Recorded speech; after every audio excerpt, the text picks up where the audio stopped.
The Philadelphia Eagles are Super Bowl champs once again, and they will be the last organized pick as of right now when it comes to the first round of the 2025 NFL draft. Maybe they can make some trades. Maybe they move up, move back. We'll have to wait and see. But as of right now, they're picking 32nd overall. And Ryan and I, we did a full 3-round mock draft for the Eagles in this upcoming draft. We're going to break that down here in a second. But before we do that, if you like the content that we put out and you want to help the channel grow, the easiest way is hitting that subscribe button, tackling that bell, and while you're at it, leave a like and a comment. Let us know what you want to see the Eagles do in the upcoming draft. Ryan, that being said, we did a full 3-round mock draft here, and as you can see, the Eagles are picking 32nd overall in this draft, which means they won the Super Bowl. Congratulations. Once again, super fun to watch. We were on a cruise for Ryan's bachelor party, and there were a lot of Eagles fans in the auditorium that were Yeah. celebrating a lot. So it was a very fun environment There here. were a lot of Chiefs fans too. They just weren't They nearly were not celebrating. celebrating nearly as much. I Yeah. don't think they celebrated at all, actually. But um, I, you just look at this Eagles roster, man, and they are so good. They have some free agents here that we're going to talk about, like it's the kind of the reasoning for some of our positioning here. And so, actually, like this is one of them here. We have to go with Princely Umanmielen here. Brandon Graham is 37 and coming off a tricep tear and a Super Bowl ring, and he played in the Super Bowl as well. I couldn't think of a better way to go out. Like he's probably going to hang it up after this. And so Yeah. Josh Sweat, he is also a free agent as well. So I have to kind of wait to see how they go about if they re-sign him or not. Nolan Smith has done a really good job as well, and so that's why we ended up going with edge rusher here with Princely Umanmielen. They maybe could go some other different routes, but a guy like Princely Umanmielen, I think he had like 10.5 sacks or something like that in his college year at Ole Miss. Let me see here, 11 sacks. My apologies here, Yeah. but great pass rush. Great pass rushing grade, good run pass, a good run defense grade as well. Wentz's pass rush a lot too. So I think he'd come in and would be an amazing complement to what they have going on the defensive line with Jalen Carter and Jordan Davis. And then you go put a guy like him with his speed and overall versatility and then Nolan Smith across from him. Once again, be like just rush 4 every time. Makes the defensive coordinator look extremely smart. Oh yeah. Yeah. Yeah. And frankly, too, even if they retain Josh Sweat, going and getting Umanmielen, I mean, that just adds to that rotation. And like, Yeah. frankly, they didn't hit Mahomes enough, I guess. So like that's just kind of the like if they can keep getting after it with 4 guys like that, I think that is just uh gonna be ridiculous at a certain It's point. So yeah. it Yeah. might already be there, to be fair. Yeah. Yeah. I was actually looking at it too, and this is a little bit a tangent off of the mock draft, but this Eagles defense this year was like statistically one of like the 7 or 8 best defenses in NFL history. So like I think teams like kind of or people kind of overlook that, but how good this defense was, they were phenomenal all year. They, And I could be misquoting somebody, but like they were a phenomenal defense all season long. So this is Uh, regular season stats, but they average 278 yards per game, 174 passing yards per game, um, barely over 100 rushing yards per game. That puts them 10th overall in rushing yards allowed. The other two categories was first. They only okay, had 41 sacks on the season, which is kind of wild to think about it, especially too when you look at like the Super Bowl performance that they okay, had. But that was still 13th overall. They had 26 takeaways, so averaging was that 1.5 a yeah, game about 1.5 a essentially. game. So 6 Yeah, overall.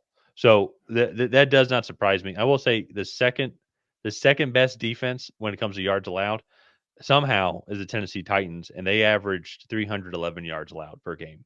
So that's over 30-yard difference in yards allowed per yeah, game, which is wild. yeah. No, and that just I think speaks to how one talented and two well coached this Eagles team is. So you go get a talent like Umanmielen. I think that would be really intriguing. You could go interior offensive line. I know Mekhi Becton is a free agent, and just continue to add depth there. Braden Swinson, different edge rusher there, and then Trey Amos. I don't know if they need corners at this point. But if they want to add a younger corner behind Darius Slay, Quinion Mitchell seemed to work out okay. Cooper DeJean worked out okay.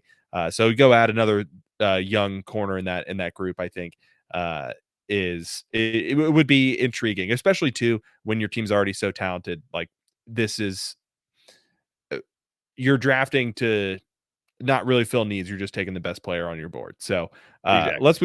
let's move on to their second pick. This is where we have them going with on the interior offensive line with Tate Ratledge out of Georgia. Really good interior offensive lineman, one of my favorite interior guys in this class.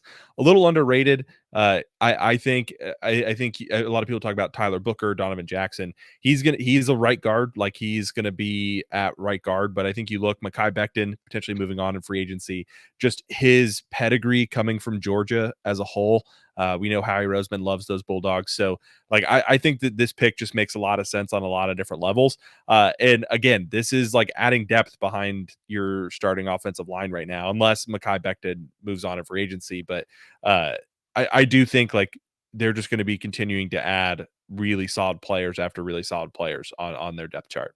Yeah. No, and honestly, it's one of the reasons too why we went with Tate Ratledge is like his entire career has been right guard at Georgia. So even if you bring back Mekhi Becton as well, like it's still just going to be depth Yeah. at that position, one of the star interior offensive linemen over the past couple of years, and so but that's where it's like the beauty of the Eagles right now is like you have such an amazing team.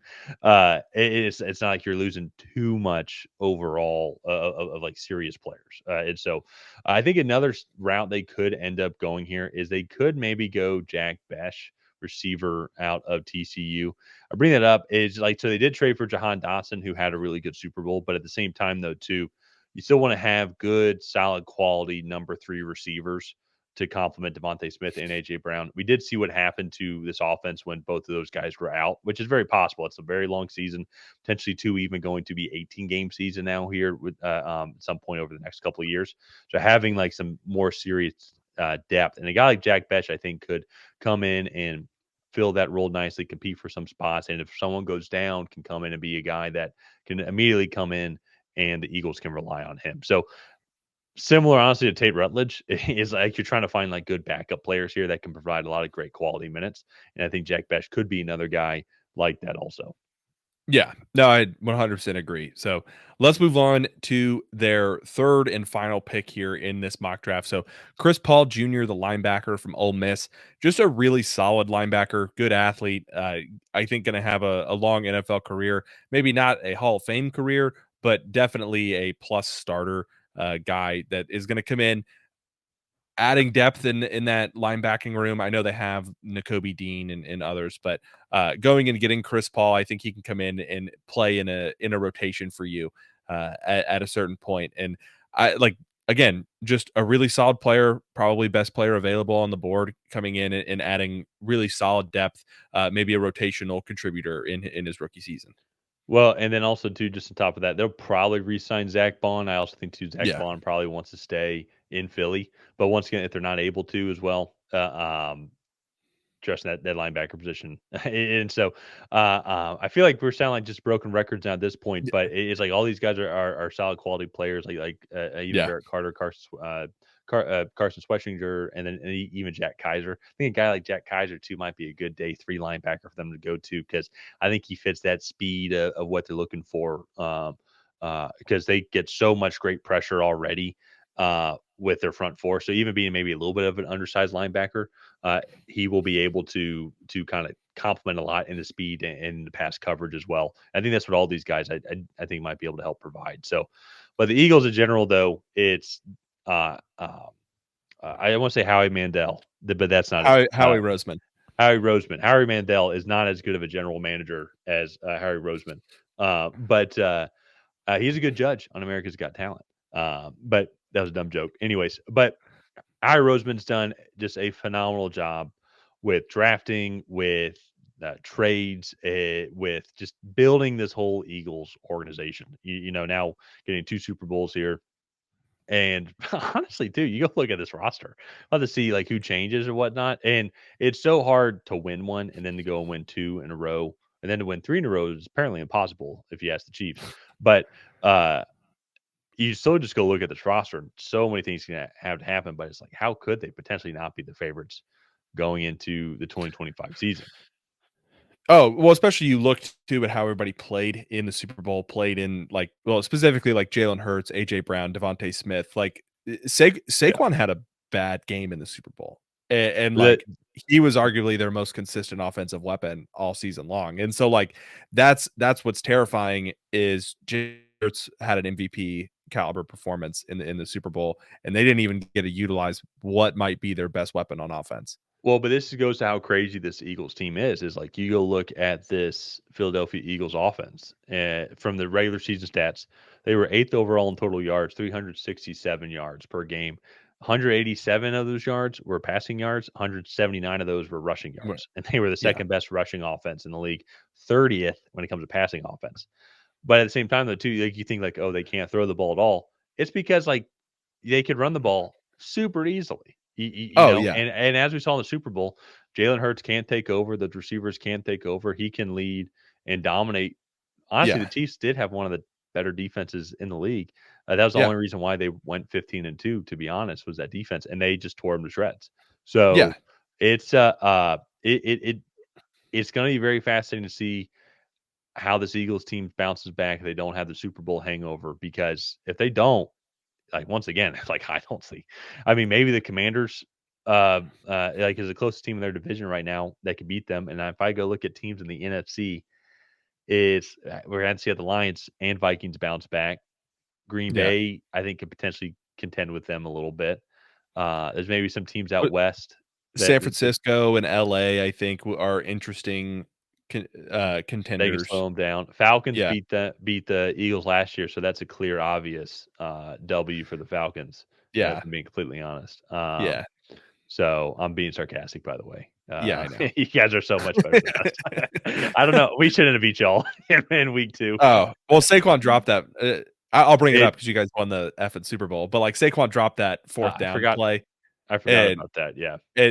that allowed you guys to have the miracle chance to come back that you somehow I did. remember people Uh, were saying like was I now I remember too because people were saying like is Saquon like it was Saquon worth it? Like is he going to be a bust? Like I don't think he is. I don't yeah, think he's yeah. a bust. The so the last thing I'll say, and then we can wrap up, but, like, the Eagles did all of that. How many 4th quarters did Saquon, like, not even play? He didn't even play in week 18.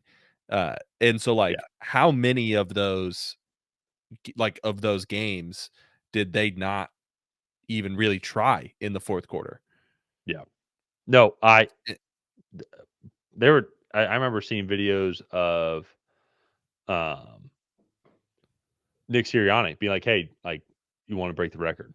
Or like Yeah, there's a single game record or something like this, and to Saquon, and it's like just started the fourth quarter. He's like, "No, I'm good. Like let's yeah. like Let's let the we don't young want to dogs risk eat. anything." Like, Yeah, so stuff like that, and that happened throughout the season. So it is 100%. I mean, I want him to break the single season rushing record. I think he absolutely can. It's super oh, yeah. hard to do. But we'll kind of have to wait and see. The biggest thing that's going to dictate a lot of the Eagles draft decisions is going to be who they end up re-signing. Hypothetically, let's say Zach Bond, Mekhi Becton, and Josh Sweat all leave in free agency. I wouldn't be surprised if those are their first 3 picks in Yeah, some form or fashion. And yeah, they still might even go edge rusher, offensive line, linebacker. yeah. So we'll kind of have to wait and see. Yeah, but, one thing's for sure, Howie Roseman is probably gonna put together a top tier draft no matter Yep. where he's picking, but let's go ahead, let's wrap up this mock draft here. If you guys have not already, please go ahead and like and subscribe. That is the best way to help out the channel. While you're down there, leave a comment on what you thought of this Eagles 3-round mock draft. Did you love it? Did you hate it? What would you have done differently? And other than that, we'll see you guys next time.